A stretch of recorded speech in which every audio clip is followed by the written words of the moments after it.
欢迎来到明星新闻 MKN Star News 频道，请订阅频道，所以大家不要错过当天最热门的新闻。我们今天的时事通讯包括以下内容：一套礼服引发了东施效颦的话题，过度比较有何意义？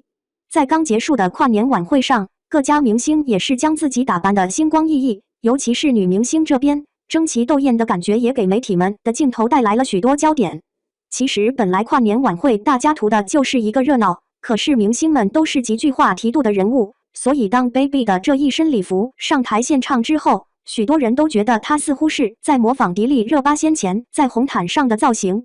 早前在 Baby 怀孕期间，迪丽热巴代替她上了跑男，从此她的人气就大涨，再加上高级的脸蛋、婀娜有致的身材，也为她之后的发展奠定了很不错的基础。随着人气的不断攀升，迪丽热巴在先前星光大赏中的玫瑰花礼服造型也是格外引人注目。而这次当 Baby 上台表演穿的这一身红色点缀的礼服时，看上去就跟迪丽热巴先前的那套礼服有着很相似的点。于是因为一套礼服就引发了东施效颦的话题，许多人都觉得 Baby 这是在刻意模仿，可惜她的这次模仿很不尽如人意。其实仔细想想，大众的这番比较也是有理由的，毕竟明星们只要有点相似的话题度就会被牵扯到一起，何况两人之前还一同出现在跑男节目中呢，这样就更加会让人进行一个比较了。但是这一次晚会现场，因为一套礼服而引发的东施效颦的话题，这样的比较就真的有意义吗？仔细看上去，两人的礼服确实有一点相似，但是迪丽热巴的装扮似乎要更胜一筹，所以大众就会将两人比较出一二来。但其实想想，这种比较是毫无意义的，明星之间都有各自的特点在，否则就不会被大众关注了。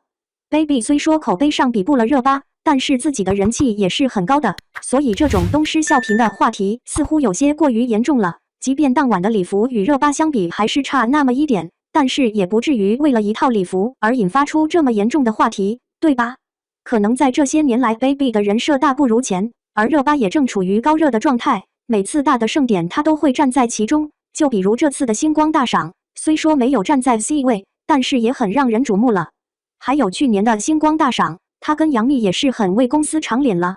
再往前数就是金鹰女神、金鹰大奖了，这不都是高人气使然吗？但是 Baby 这边也不差，依旧有许多粉丝支持，节目的收视率也是保持以往。虽说她常常会被人炒热到争议的端口，但是对于当红女明星来讲，没有点热议话题出来那就不叫正当红了。只是对于这次的话题，看起来实在是没有必要。如果说稍微差那么一点点，那大家还是能够接受的。但东施效颦这个词说出之后，似乎就有点过于严重了。但这种比较也是避免不了的，毕竟都属于大热人物，又是如此受关注的跨年盛典，每个人的状态在舞台上的装扮都会引起大众的关注。既然如此的话，又何必在意这些没必要的话题争议呢？